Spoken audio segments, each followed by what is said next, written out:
attention in this khutbah is actually something that I personally feel we don't talk about enough. And I think that's the real problem. That's the real point. And the real point is, why do people make fun of Islam? Why do they make fun of it anyway? Why do they insult it? Why are these cartoons being made? Why is there so much propaganda and so much hate speech towards Muslims, even justified as journalism nowadays, masked as, editorial columns? Pieces about, and the framing has become more and more interesting. So it used to be radical Islam, right? So they talked about radical Islam. And they talked about Islam that these fanatics believe in some crazy militant version of Islam where they just want to kill everyone and all this stuff. And they want to, put women in garbage bags and all this stuff. But further down the line, the definition of radical has loosened up to the point where if you pray 5 times, now you're pretty radical. So now, radical used to be really crazy, but now they're saying anything that if you can show Islam, if you look even Muslim too much, if a woman's wearing a hijab, she must be a radical Muslim. If a guy's got a beard, he must be a radical Muslim. We don't have it that bad in the United States, but in Europe it is pretty bad. And I've been to Europe and I can tell you, it is pretty bad. It is pretty bad. It is seen as very radical. But the question is why? We have this mentality, the Muslims have developed this mindset, they're out to get us, man. These kuffar, man, they hate us. They keep making these cartoons against us. They keep doing this propaganda against us. They hate everything about Islam. They're coming after this, that, the other. They. We don't have any time to look in the mirror. The prophets, I told you, alayhim salatu wasalam, were also made fun of. I told you that. The Sahaba were also made fun of. وَيَسْخَرُونَ مِنَ الَّذِينَ آمَنُوا. It's in the Quran. They make fun of those who believed. The kuffar made fun of those who believed. It's in the Quran. But the fundamental question is, why were they made fun of? And why are we being made fun of? Is it the same thing? And I argue it is not. Those people were made fun of because that was one of the ways to shut down the work of Islam. One of the ways to stop Islam from spreading, because they didn't know what else to do. Islam was so thought-provoking. Islam was so eye-opening. Islam called for justice. It questioned injustices happening in that society. And people were gravitating, young people, old people were gravitating towards Islam. And they didn't know how to stop it. So they came out with the tactic of calling the messenger a liar, and that didn't work. Alayhi salatu wassalam. Maybe we can mock these people and just laugh them off so nobody thinks they're a big deal. That was one of their tactics. And when that didn't work, they resorted to other tactics. All of these tactics were there to stop Islam from spreading because it was too powerful. I don't argue that's the case with us. I argue the ridicule is being made of Islam because of how Muslims appear. What Muslims have become. How we carry ourselves. What our societies look like. What our streets look like in our neighborhoods. What our homes look like. What our businesses practice are like. What our governments are like. If you want to look at examples of corruption, if you want to look at the exact opposite of a civilized society, travel to the Muslim world. Much of it. Hard for us to even be civilized in the parking lot of a masjid, for God's sake. The only time we're organized is when we have to be organized in sufuf, when salat is called. But outside of that, forget about it. Forget it. The worst kinds of just basic human decency we don't possess. We don't possess it. What is Muslim civilization? We love quoting our history. We love quoting when the Muslims were at the forefront of invention, when they were leading the universities of the world, when they were, people would come from all over the world to study ilm in Baghdad. And the Europeans had lost their literature and the Muslims had it. And they had to come to us to learn it. When Spain was a model for the world. We love quoting those things. What are you going to quote now? What have we done? What have we produced as a people? How have we contributed to the world? The only time we make it to the news is when we blow something up. Or when we're in some kind of chaos or another. This is, why wouldn't, look at it from the outside perspective. These people are crazy. These people are crazy. As a matter of fact, I'm not even going to point the finger at the Muslim world, the rest of the Ummah. Let's talk about Western Muslims for a moment. We come to these societies, and I've dealt with the Muslim community in the United States for quite some time. I've had decent interaction with the Muslim community in England and in Australia. But let me tell you something. The things you see among the Muslims, subhanallah. I know Muslim business owners that lie on their taxes. Yeah, but I don't want to pay the kafir. Really, you don't want to pay the kafir. You're selling beer. That your Islam didn't show up then, but all of a sudden your wala and bara showed up when you had to pay your taxes. You know? These Muslims, today, us, not these, us, we have such low moral standards. Such low moral standards. You have Muslim business owners that don't pay decent wages. They don't pay decent wages. They don't even give their wife their mahar. They're complaining about injustices in the world. They don't even have justice inside their home. Inside their home. Why would somebody want to be attracted to Islam? The ayah that I want to share with you today is one of the scariest ayat in the Quran when it comes to this ummah. رَبَّنَا لَا تَجْعَلْنَا فِتْنَةً لِلَّذِينَ كَفَرُوا. Our Rabb, do not make us a fitna. Do not make us a tribulation for those who have disbelieved. In other words, one of the meanings of that ayah is, Ya Allah, don't make us so wretched and so embarrassing a people, so far from the actual beautiful teachings of Islam, that when non-Muslims see us, they say, why would I want anything to do with Islam? Why would I want to be Muslim? I want to be like these people? This is what I want to be like? They are not justified in them poking fun. But we're not justified when we refuse to look in the mirror. We're not justified. We have to start looking in the mirror. We have to fix this problem. And it's high time we stopped complaining about what the world is doing against us. We are the people of La ilaha illallah. We have on our side Allah Azza wa Jal. His help is greater than any problem. There is no problem big enough to not be able to be managed when you have Allah on your side. The problem is we don't want Allah's help. At least we don't care to earn it. It doesn't just show up for free. It has to be earned. There has to be a transformation that has to happen inside my house. It has to happen inside my family. It has to happen inside my neighborhood. We have lost our moral compass. And I'm not talking about advanced knowledge of deen and fiqh and sharia. I'm talking about basic morality, people. Basic morality. We'll have masajid in the United States and across the world even, where fundraising is taking place.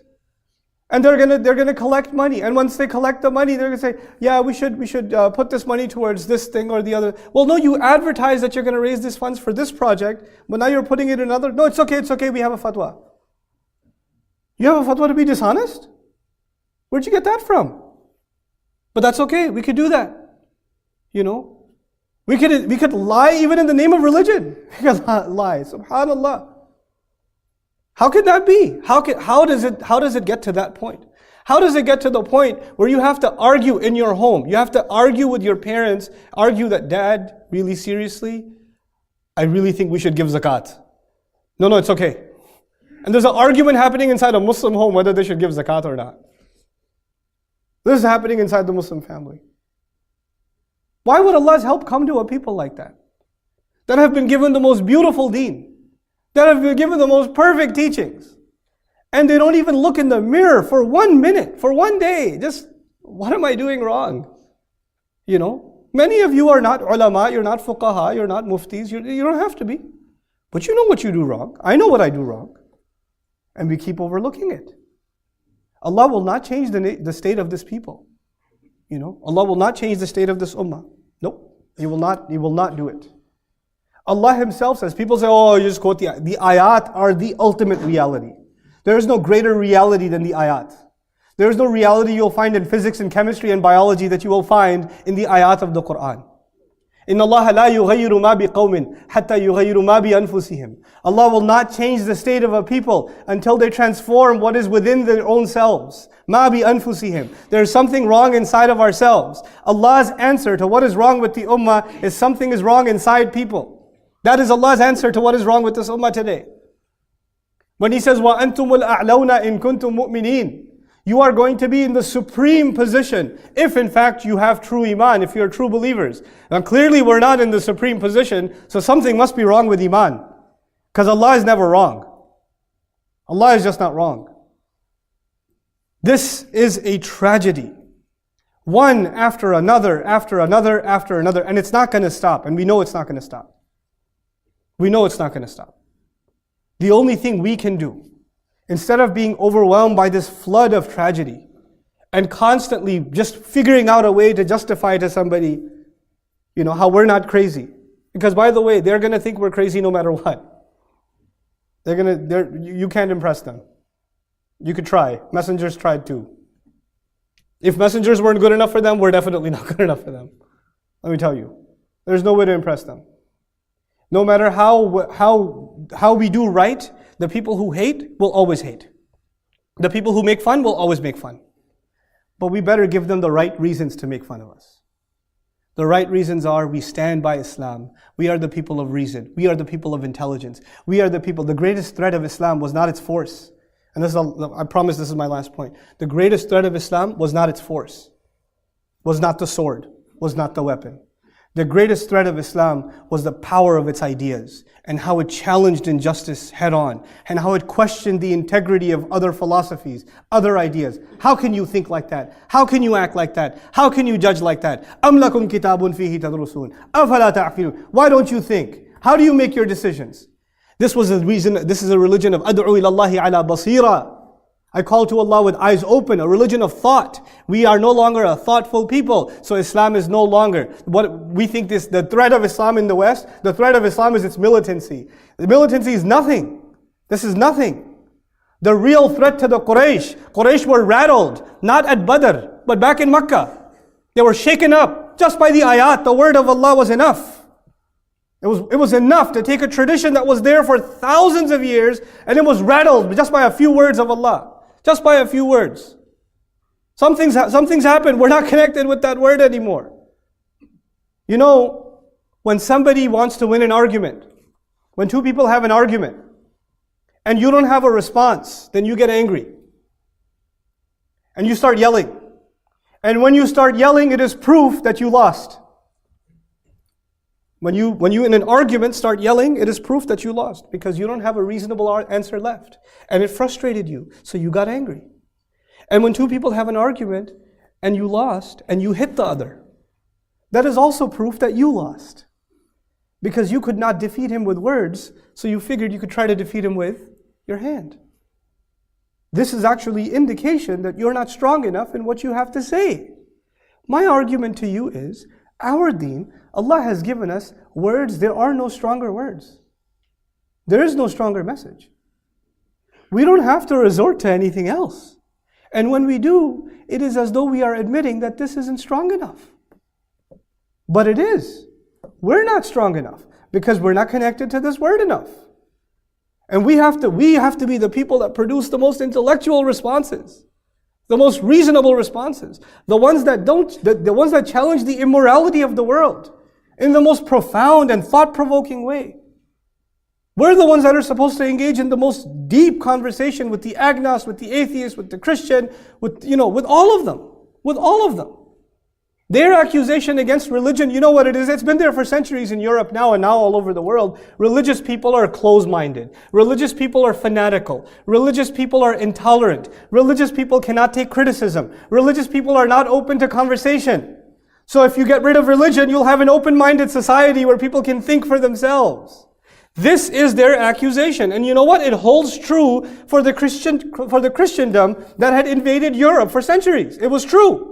But the Islam that Allah gave His Messenger sallallahu alaihi wasallam is the exact opposite of that. It is the religion that encourages dialogue. Hatu burhanakum in kuntum sadiqeen. Bring your evidences. Why don't you give me all of your criticisms against the Quran? I would invite you to bring all of your criticisms. How is a book asking people not just to have faith, but to please collect all of your criticisms and bring them? This is what you call open-mindedness. The book is calling to open-mindedness. We're the ones that are closed-minded. We're the ones. And we have to empower this ummah again by opening up our minds, by opening up this book and thinking the way it wants us to think. To show that religion is not a way to close the mind and close the eyes and close the hearts. It is the way to open the mind and to engage in dialogue and to bring civilization to humanity. They think the solution is when you get rid of religion. And we're saying the solution is when you bring the true religion. Yes, false religion will bring oppression. False religion will bring oppression. But when you bring the deen of Allah, it's a thing of beauty. If we don't show them that, who will? That's why Allah put you and me on this earth. To be members of this ummah is an honor. It's not a small thing.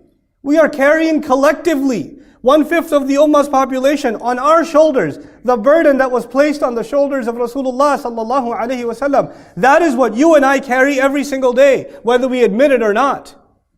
And when we don't do something about that burden, and we don't show humanity what it is, we're in trouble. Not just with the authorities or with the media, we're in trouble with Allah. I pray that Allah Azza wa Jal makes us a people of Quran once again. That teaches us not just, that we learn to think the way Allah wants us to think, and that we are able to represent in our character, in our communities, in our business dealings, in our personal lives, in our speech, in our demeanor. We're able to depict what makes this deen so perfect, what makes it so beautiful. May Allah Azza wa Jal shine the light of this guidance into all of our hearts and keep it strong and make it stronger and stronger. And may Allah make the generation of young people real leaders for this community that are going to bring an age of light out of this age of darkness.